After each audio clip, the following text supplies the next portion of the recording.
PhD? Yes, yep, awesome. And largely CFD focused, and that's what we're going to see the results of today. So I'll turn it over to you. Thanks for being here. Awesome. Yeah, thank you for the introduction.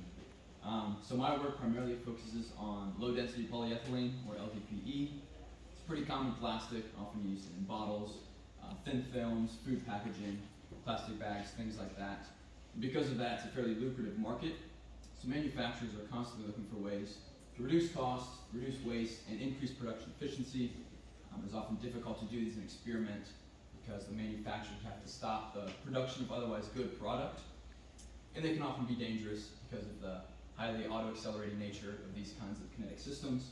So manufacturers often turn to simulation for research and development purposes. There are a variety of polymer simulation softwares that exist currently, including Aspen's Polymer Plus, GPROMs, Polyred, and Prodigy. These do a good job of predicting polymer properties at the outlet. They all assume that the reaction mixture is completely homogeneous, or a perfect mixture of constituents, which you can imagine is not a great assumption. So we want to use CFD to create better simulations because we can simulate the chemical accuracy to a similar degree as these other software. We can also look at real mixing and real reactor geometries, and also get a peek into the internal conditions of the reactor. So the main objective of this research is to take the complex chemistry and the rigorous CFD model and combine them to create a comprehensive LDPE reactor simulation with the primary goal of studying mixing effects on the molecular weight distribution and also performing some research and development studies.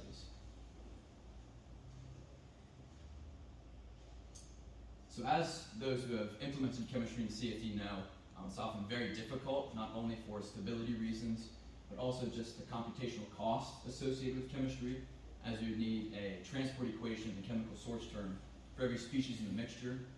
This is even more difficult with polymer systems because you need a transport equation for every chain length of polymer, which is theoretically infinite.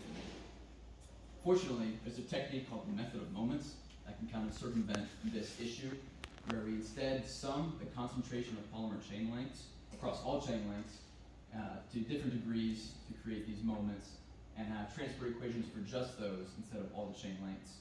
And then from that, we can get an approximation of the molecular weight distribution, and hopefully eventually reconstruct that statistically.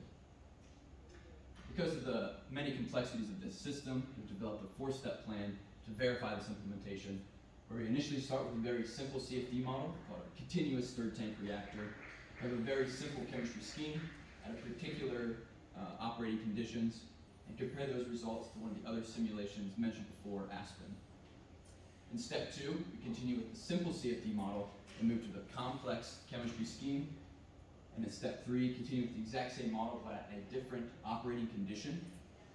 And then finally, in step 4, move to the full reactor model, compare those results to the plant reactor of our sponsor. So I briefly mentioned the chemistry schemes in the last slide. I cannot give you the exact reaction mechanisms we use, as that's proprietary information, but I can kind of qualitatively explain this to you. So with the simple chemistry, we have the 3 main reactions for polymerization, those being initiation, or the start of a polymer chain, propagation, the building of that chain, and then finally termination, or the completion of the chain. And then with the complex chemistry scheme, we have these same primary reactions. We add a variety of scission, polymer branching, and chain transfer reactions to that scheme. Here we have a schematic of that simple CFD model I mentioned before, the CSTR. As you can see, we have cold reactant inlet on the left, kind of comes in this main cylindrical chamber where it's stirred, and finally we have the hot product outlet on the right.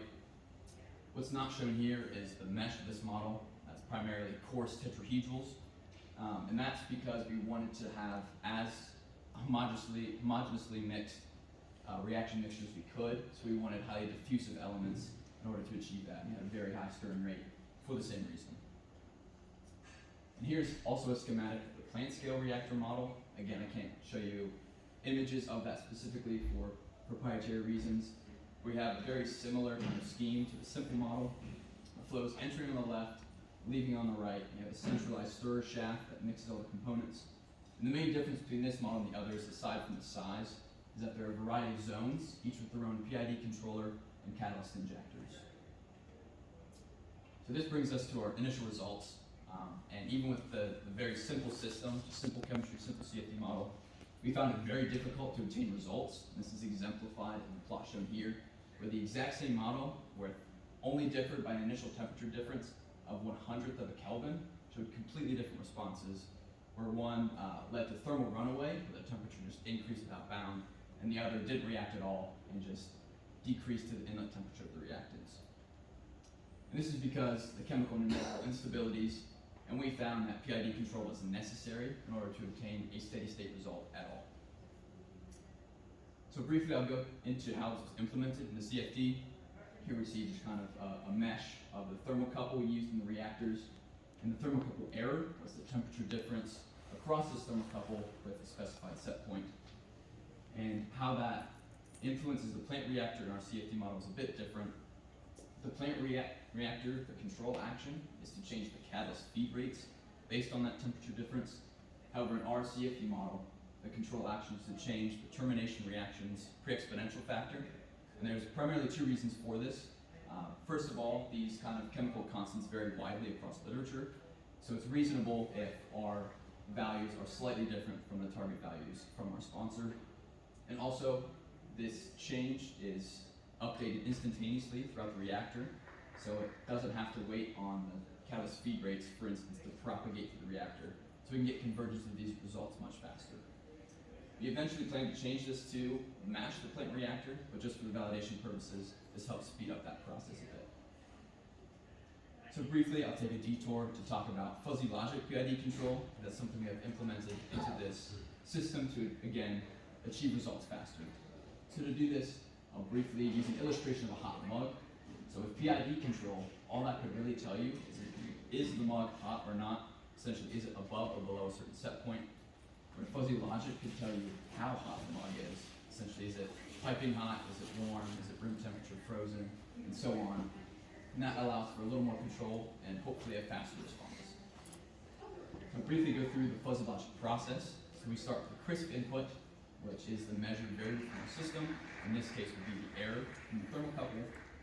We then move to fuzzification, which translates that crisp input into a fuzzy variable using membership functions shown here. Briefly go through this.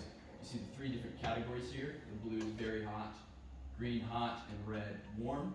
And say this yellow line, 205 degrees Fahrenheit, is just an example. So it assigns that to one of these three sets based on the degree of membership, whichever it's highest with. In this case, it would be very hot. So it would be assigned to that category. We then go to rule evaluation, in which stored rules determine a fuzzy output based on the fuzzy input, essentially a series of if-then statements. And then finally, defuzzification, where the fuzzy output is transferred to a crisp output and fed back into the system. So here's a schematic of kind of how this fuzzy logic and PID control influences our CFD model. So we start, again, with the CFD model having a moving spatiotemporally average temperature, which then feeds into the controller to compare to a set point, produce an error and change an error. That's then fed into the fuzzy logic process, which assigns, in this case, PID gains based on what category it's assigned to, on the magnitude of the error. Those are then fed into the PID controller, which changes the kinetics constants. That's updated and fed back into the CFD model, and that process iterates as the system progresses. So here it just shows examples of the first three thermocouples in the plant scale model that shows response to a 50% increase in catalyst feed rate. So you can see in each of these graphs, the dashed line is the PID controller, and the solid line is the fuzzy logic PID controller. And we see in each of these cases, the settling time is less, there's less overshoot, and the error is overall less. And on average, fuzzy logic was 54% faster than the PID controller. So this brings us to the results of the verification process.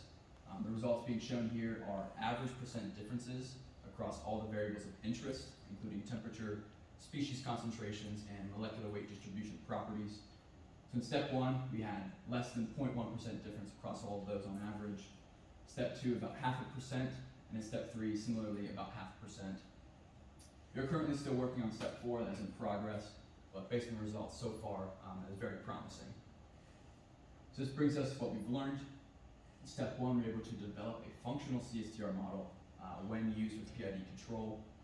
In step 2, we verified the complex chemistry has been implemented correctly. And in step 3, we verified that it works for multiple operating conditions, not just a particular one. And in step 4, when it's completed, we will have developed a significantly more accurate reactor model for low-density polyethylene. This brings us to future work. We hope to add some CFD complexities, such as variable material properties. And we hope to fully reconstruct that molecular weight distribution. Hope to study some non-ideal mixing, optimize the reactor, and hopefully perform some research and development studies. And finally, potentially add some chemical complexities, such as the gel effect, multi-radical sites, and the effect of topological scission. That is all I have for you guys. Are there any questions?